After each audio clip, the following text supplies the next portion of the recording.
আমি তো বললাম আপনার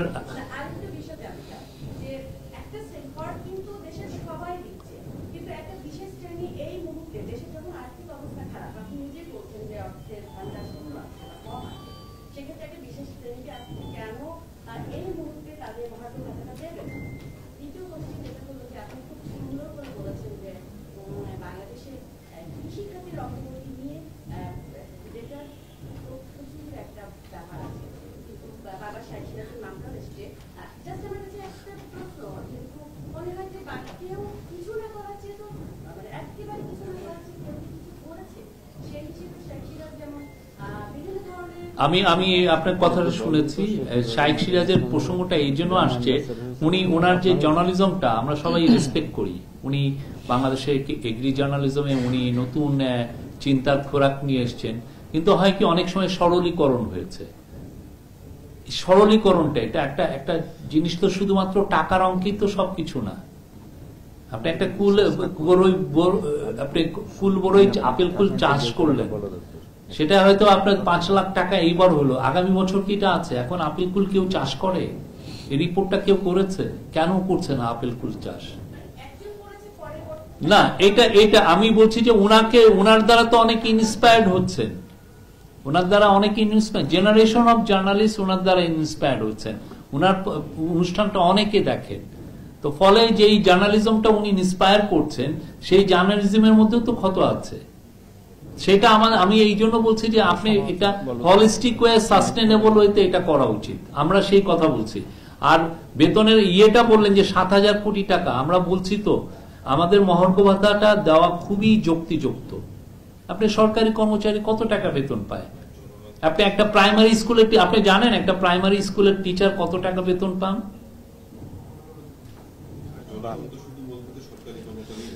সরকারি কর্মচারীকে আপনার পুরো বাংলাদেশের সরকারি কর্মচারী যথেষ্ট, 15 লাখের মতো। এবং সবচেয়ে বড় কথা, এটা পুরো আপনি আশেপাশের দেশগুলোতে দেখবেন, আমাদের ইকোনমিক সাইজ অনুযায়ী একটা সরকারি একটা কর্মচারী কতটুক বেতন হওয়া উচিত, এটা নিয়ে আপনি ভালো অ্যানালাইসিসও করা যাবে। আপনারা শুনেন, এটাকে আপনাকে উনি যেটা বলছেন ফাহমিদা খাতুন, ওনাকে যদি ইকোনমিক অ্যাডভাইজার করা হতো উনিও এটাই করতেন। হ্যাঁ, না এটা সবচেয়ে বড় কথা কি আপনার এটা, এবং আমরা সেটার জন্য তো যথেষ্ট কাজ করছি, যাতে ইকোনমি ইনভিগোরেটেড হলে, ইকোনমিতে যে আবার সতেজতা ফিরে আসলে দেখবেন যে রেভিনিউ আমাদের বাড়বে, সেটার ইম্প্যাক্ট সবাই পাবেন।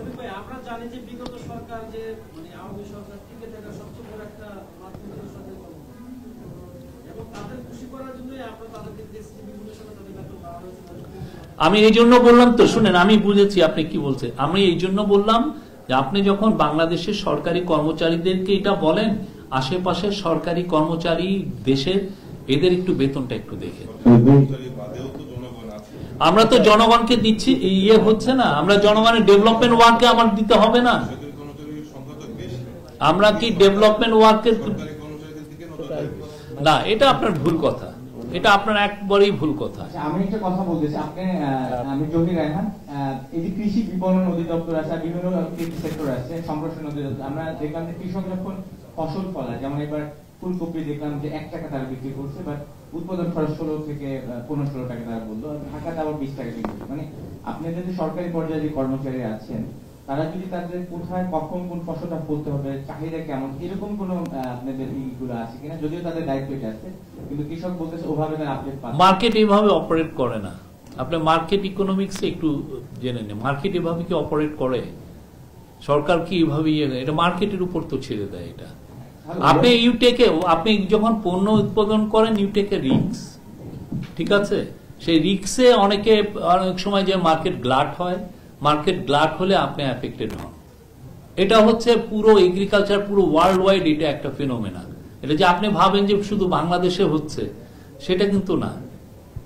না হোক, আমাদের তাদের প্রোটেকশন দেওয়া উচিত। হ্যাঁ, সেরকম রিচ তো আমরা না। আমি ইয়েতে যেটা করে, ইউরোপে যেটা করে, তাদের যেই উৎপাদন করে আপনার কৃষিতে ম্যাসিভ তারা সাবসিডি দেয় এবং তাদেরকে বাঁচিয়ে রাখে, বা জাপানে এটা দেয়। তারা রাইস ফার্মিংটাকে এভাবে বাঁচিয়ে রেখেছে। তো আমরা তো অত রিচ না, আপনি আমি রেভিনিউ তো কালেক্ট করতে পারি না, ঠিক না?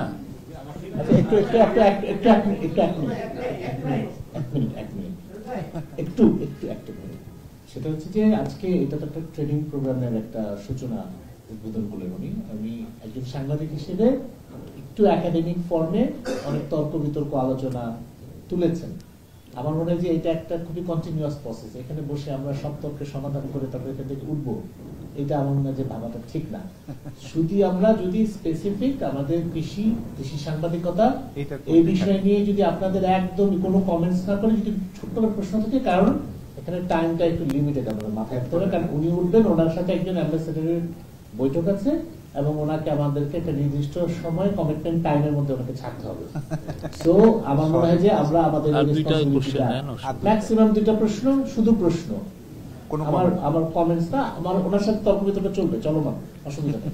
যে আবার সাংবাদিকতা যখন ফিরবে তখন আমরা তাহলে একদম সমানে টনকে টন লিখে আচ্ছা উনি আর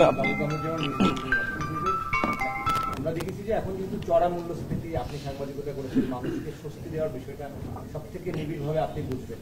তো এই সময়টা সঠিক ছিল কিনা এটা একটা প্রশ্ন। এবং আমরা দেখেছি ভ্যাটের ক্ষেত্রে সরকার আবার তাদেরকে সাধুবাদ জানায় যে পিছিয়ে এসেছেন, রেস্তোরাঁর ক্ষেত্রে বা কিছু কিছু ক্ষেত্রে আবার তারা সরেও এসেছেন। তার মানে কি সরকারও বুঝতে পেরেছেন যে, বা এনবিআর বুঝতে পেরেছেন যে সময়টা আসলে সঠিক ছিল না, অথবা তাদের আসলে ফিজিবিলিটি স্টাডি না করেই বা ইম্প্যাক্ট অ্যাসেসমেন্ট না করেই হয়তো সিদ্ধান্ত নিয়েছিল কিনা।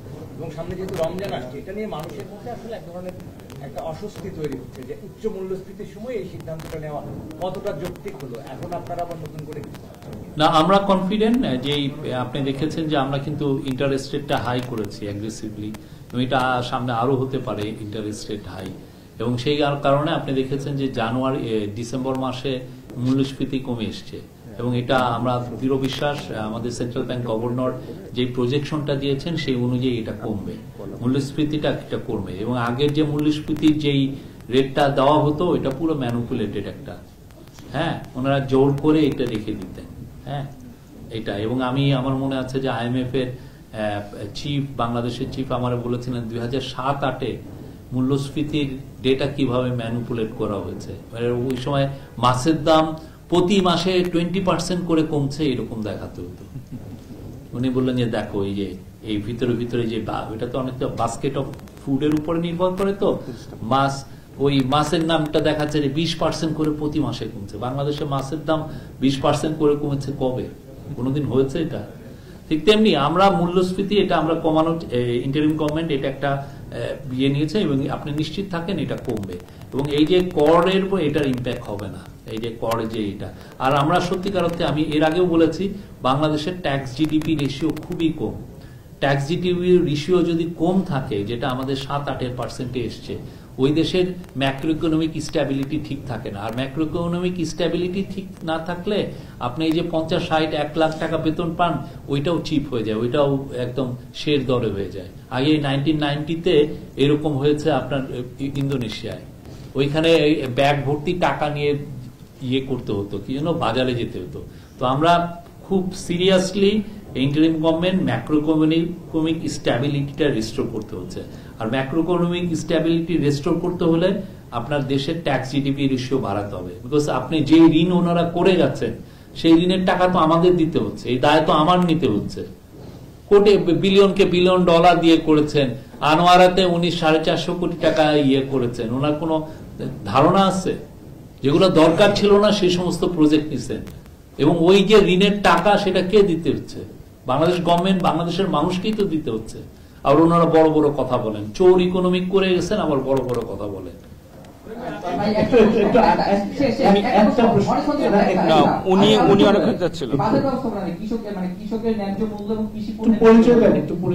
আতাউর রহমান, এখন টিভি থেকে।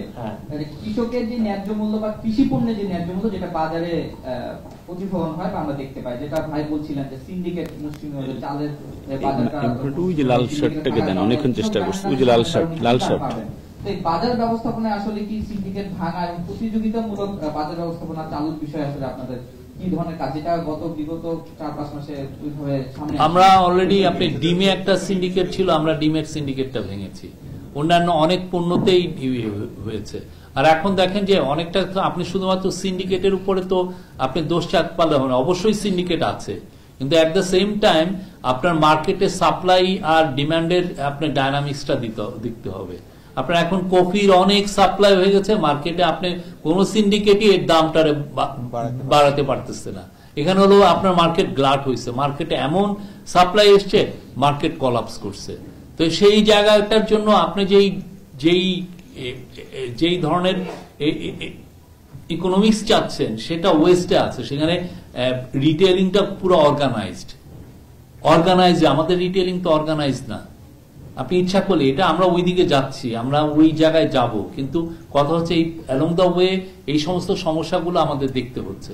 আর একটা হচ্ছে যে আপনার সত্যিকার অর্থে মার্কেটে ডেটার যদি সমস্যা থাকে তাহলে এই ধরনের অনেক সময় হয়ে যায়। আপনি ডেটা বলতেছে যে বাংলাদেশে আলু অনেক হয়েছে, কিন্তু আসলে তো হয়নি। শফিক ভাই, আমি সাগর বলছিলাম এনটিভি থেকে। আচ্ছা, আমার প্রশ্ন একটু খাদ্য নিরাপত্তা নিয়ে। সেটি হচ্ছে যে আমরা জানি যে আপনাদের উপরে অনেক বড় একটা বোঝা আছে, ঋণের বোঝা, কিন্তু বাংলাদেশে মানুষের খাদ্য তালিকাতে এমনিতেই পুষ্টিকর খাবারের আসলে যে অনুপাতটা অনেক কম। তো এরপরে যে সকল ফলমূল যেগুলো ছিল সেগুলোর আগে একটা বড় ধরনের ভ্যাট ট্যাক্স ছিল, এর উপরে আরো বাড়ানো হয়েছে। তো সেক্ষেত্রে আসলে আমাদের সাধারণ যে মানুষ রয়েছেন তারা আসলে এই পুষ্টিকর খাবারগুলোর প্রাপ্তিতার ক্ষেত্রে আসলে তাদের জন্য বড় একটা বাধা হবে কিনা নতুন করে? না, আমার মনে হয় না। আপনি 1-2 মাস পরে কোনো সংস্থা দিয়ে আপনারা মার্কেট যাচাই করে দেখেন এটা হয় কিনা। এখনই আপনি মানে প্রেডিকশন করতে পারেন না যে এটা হবে। আপনি দেখেন, সার্ভে করেন, করে 2 মাস পরে দেখেন যে সত্যিকার অর্থে এইটা ইম্প্যাক্ট করেছে কিনা। Thank you. আমার মনে হয় আমরা সবসময় কৃষিতে দেখি শুধু এগ্রিকালচার, আমি যদি এগ্রিকালচারিস্ট, কিন্তু ওই যে আমাদের যে একটা বড় অংশ যে পুষ্টিকর খাবারের কথা বলবো, পোল্ট্রি ফিশারি থেকে নিউট্রিশনটা আসে, এটা কিন্তু আমরা নেগলেক্ট করি। এটা একটু খেয়াল করবেন। আমি গতকালে একটা কথার ভিত্তি দিয়ে বলছি, ব্যবসায়িক কারণ হিসেবে আমি চিন্তা করছি এটা যে আপনি বায়োসিকিউরিটির কথা যদি চিন্তা করেন, একটু প্রশ্ন করতে হবে, যদি প্রশ্ন থাকে দ্রুত। না প্রশ্নটা করতে হবে, শুধু প্রশ্ন প্লিজ। 1 বছর আগে 84 টাকা পার ডলার ছিল। 1 বছর আগে না, আরো 1.5 বছর 2 বছর আগে। হ্যাঁ হ্যাঁ, কালকে 124 টাকা দিয়ে সেই ভ্যাকসিনটাকে তারা তো তারা ড্রাগের কাছে রীতিমতো বলার পরে ওইটা তারা রেটটাকে পুনর্মূল্যায়ন করছে। এখানে ড্রাগ ইন্ডিয়ান হ্যাসেল করে। এটা আমাদের হলো একটা তিক্ত অভিজ্ঞতা আপনাকে জানালাম, যেহেতু আমরা এখন প্রশ্নটা কি এক মিনিট বলি, একটু সেটা হচ্ছে যে উনি তো মাননীয় প্রধান উপদেষ্টার একজন প্রেস সচিব, এবং হচ্ছে উনি আমাদের যেহেতু সাংবাদিক, আমাদের বড় ভাই, আমরা সাংবাদিকতা না একাডেমিক ট্রেনিং অ্যাসপেক্টে কথা বলতেছি। এই ধরনের পলিসি ইস্যুতে এটা তো ওনার এখতিয়ারের জায়গা না, ওটা ট্রাকের আমদানি কি হবে। আমার মনে হয় যে এই ধরনের প্রশ্ন আমরা একটু যদি অ্যাভয়েড করি, সরাসরি প্রশিক্ষণ বিষয়ে বা বলেন আপনার কোশ্চেনটা শেষ করেন, একটু দ্রুত শেষ করতে হবে। এটাতে হয় কি, এটা খামারি এবং উৎপাদনকারী এবং ভোক্তার বিজনেস, এই কমিউনিটির মধ্যে এই ডলারের রেটটা ডলার তো বাড়বেই, কিন্তু সেই হিসাবে রেটটা সমন্বয় করতে পারে। আপনি আমরা আসার পরে আপনি ডলার কি খুব ম্যাসিভ ডিভ্যালুয়েশন হয়েছে? এটা হয়েছে কিনা আপনি আমাকে বলেন, কত পার্সেন্ট ডিভ্যালুয়েশন হয়েছে? তাহলে এটা তো কোশ্চেন অ্যারাইজই করে না। আমরা তো যেইটা আমরা কতটা এই যে ম্যাক্রো ইকোনমিক স্ট্যাবিলিটি, আমরা ইন্টারেস্ট রেট হাই করছি, করার কারণে আমরা মার্কেটে ডলারের যে সাপ্লাইটা আমরা ধরে রেখেছি, মানে ইন্টারিম গভর্নমেন্ট, সেন্ট্রাল ব্যাংক যে এফার্ট গুলো নিচ্ছে, আপনার তো অ্যাপ্রিসিয়েট করা উচিত। এবং ফলে আপনি দেখেন ডলারের রেট, আপনি এখন যদি ওই চোরতন্ত্র থাকতো, ডলারের দাম 200 টাকা হতো না। আমার মনে হয় আমার মনে হয় অসংখ্য ধন্যবাদ। আমরা